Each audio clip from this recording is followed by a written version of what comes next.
అత్తయ్య ఏం కూర చేస్తున్నారు? నీకు ఇష్టం లేని కూరమ్మ. నాకు ఇష్టం లేని కూర. ఎప్పుడైనా నా కోసమే కదా చేస్తారు, మళ్ళీ ఇప్పుడు నాకు ఇష్టం లేనిదేంటి? నీకు ఇష్టం లేనిది నాకు బాగా ఇష్టమైంది. నాకు అర్థమైపోయిందిలే, ఎండు చేపల కూర కదా.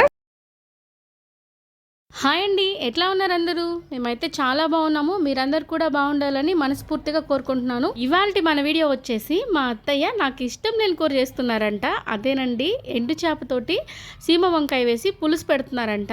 ఆ వీడియో ఏ స్టైల్లో చేస్తారనేది ఇవాళ చూసేద్దాము. మా అత్తయ్య చేతి వంటలు అలా ఇలా ఉండవండి, తిన్న వాళ్ళు అద్భుత అనాల్సిందే. చాలా మంది మా అత్తయ్యని చూసి ఈమెం పని చేసేద్రా నాయన ఇలా ఉంది అని అనుకుంటారు. అంటే కాస్త పెద్దవాళ్ళ కనిపిస్తారే కానీ ఆమె చేతి వంటలు మాత్రం అద్భుతంగా ఉంటాయి. చాలా ఓపిక్గా నిదానంగా చేస్తారు, చాలా లేటుగా చేస్తారు, కానీ టేస్ట్ మాత్రం చాలా బాగుంటాయి.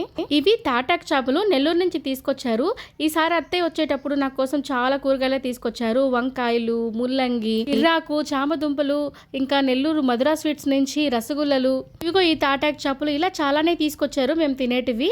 ఎందుకంటే మేము చాలా కాలం నుంచి వాటికి అలవాటు పడిపోయి ఉన్నాం కాబట్టి వాటి టేస్ట్ మిస్ అవుతామని అన్నీ తీసుకొచ్చారు. ఇంకా అత్తయ్య చేసే తాటాక్ చేప పులుసుకైతే ముందు తాటాక్ చేపల్ని ముక్కలుగా చేసేసి కాసేపు నానబెట్టారు. దాంతోపాటు చింతపండు కూడా నానబెట్టారు, పక్కన పెట్టుకున్నారు. ఇంకా ఆనియన్, టమాటా, సీమ వంకాయని కూడా కట్ చేసి పక్కన పెట్టుకున్నారు.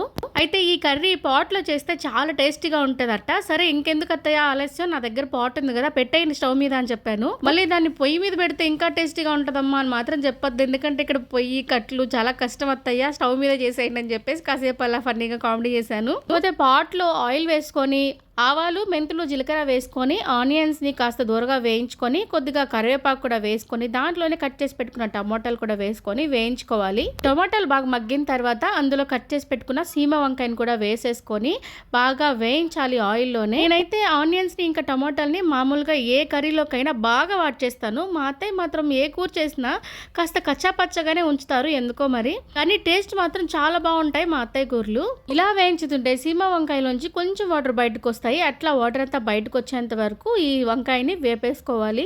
ఇది కూడా వేగిన తర్వాత ఇందులోకి పసుపు, కారం, ఇంకా ఉప్పు అన్ని టేస్ట్ కి తగ్గట్టు వేసుకోవాలి. అంటే మనం తినే కారాలు, ఉప్పుని బట్టి వేసేసుకోవాలి. నేను ఏ వంట చేసినా దానికి నేను కొలతలు చెప్పను, ఎందుకంటే ఒక్కొక్క ఇంట్లో ఒక్కొక్కలాగా ఉప్పు తక్కువగా తింటారు, కాస్త ఉప్పు ఎక్కువగా తింటారు, అలాగే బాగా కారంగా తింటారు, అలాగే చప్పగా తింటారు. అందుకని నేను ఎప్పుడు కొలతలు చెప్పను, వాళ్ళకి ఇష్టానికి తగినట్టుగా వేసుకుంటారని. ఇంకా ఉప్పు కారం కూడా వేసిన తర్వాత ఇంకా కాసేపు వేపుకోవాలన్నమాట. ఇంట్లో అయితే తాటాక్ చేపల కూర ఎక్కువగా ఎవరు తినరు, మా అత్తయ్య బాగా తింటారు, ఆ తర్వాత మా మామయ్య, నేను ఒక ముద్దలోకి వేసుకుంటానంతే. ఈ ఎండు చేపలతో ఏ కూర చేసినా వాకిట్లో గేట్ వరకు వస్తుంది కదండి వాసన, ఆ స్మెల్ కోసమైనా ఒక ముద్ద తినాలనిపిస్తుంది కదా. ఇప్పుడు వంకాయ కూడా బాగా వేగిపోయిన తర్వాత మనం ముందే నానబెట్టుకున్న చింతపండు గుజ్జు తీసేసి ఇందులో వేసుకోవాలి. దాంట్లోనే కొద్దిగా వాటర్ కూడా పోసుకొని మనకి ఎంత వాటర్ కావాలో, అంటే కూర ఏ కన్సిస్టెన్సీలో ఉండాలో అంత వాటర్ పోసుకోవాలి. మేమైతే కూరని కాస్త చిక్కగానే చేసుకుంటాం కాబట్టి కొద్దిగా వాటర్ పోసుకొని ఇలా మూత పెట్టేశాము. ఇంకా ఇది ఉడుకుతూ ఉండగా మనకు ఒక పెద్ద టాస్కే ఉందండి, అదేంటంటే ఈ తాటాక్ చేపల్ని క్లీన్ చేయడము. ఈ తాటాక్ చేపలు క్లీన్ చేయడం అనేది మామూలు విషయం కాదు అసలు. ఈ చేపలు కడిగే లోపు మూత పెట్టిన పులుసు చిక్కబడిపోతుంది అంటే ఆశ్చర్యపోతారు ఎవరైనా, అంత టైం తీసుకుంటాయి ఈ చేపలు. ఎందుకంటే దీనికి పైన అంతా ఇదంతా క్లీన్ చేయకపోతే నీచు వాసన వస్తాయి కాబట్టి చాలా జాగ్రత్తగా అన్నిటినీ క్లీన్ చేసుకోవాలి. మళ్ళీ ఒక్కొక్క దగ్గర మనం ఎక్స్ట్రాస్ కొన్ని తీసేసామంటే అది పులుసులో వేసినప్పుడు చేప ముక్క పీసుగా విడిపోతుంది. అలా కాకుండా ఎక్కడ క్లీన్ చేయాలో అక్కడ మాత్రమే క్లీన్ చేసుకొని రెడీ చేసుకోవాలి చేప ముక్కల్ని. నాకు ఒక్కోసారి అత్తయ్య దగ్గర లేనప్పుడు చేప ముక్కని ఎలా అంటే అలా కడిగేసేసి వేయించడానికి వేసినప్పుడు అవన్నీ పీసులుగా అయిపోయేటివి.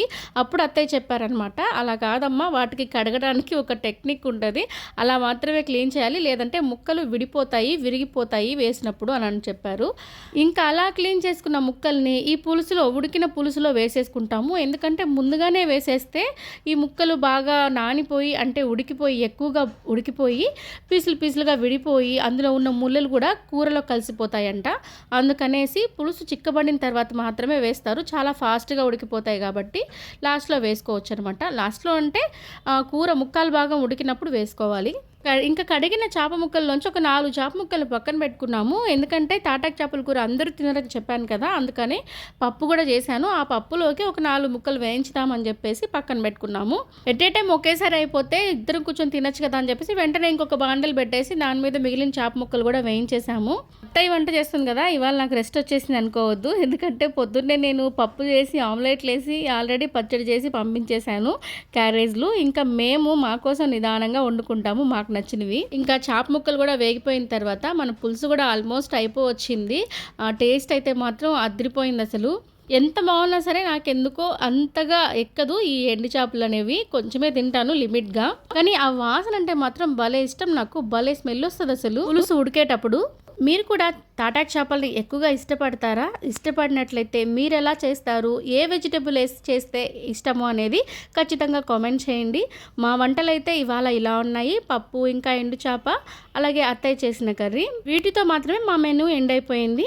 ఎంత మెనూ ఉన్నా, ఎన్ని వంటలు చేసినా నాకు మాత్రం ఒక ముద్దలోకి ఆవకాయ అయితే ఖచ్చితంగా ఉండాలి. లేకపోతే అస్సలు నాకు తిన్నట్టే ఉండదు.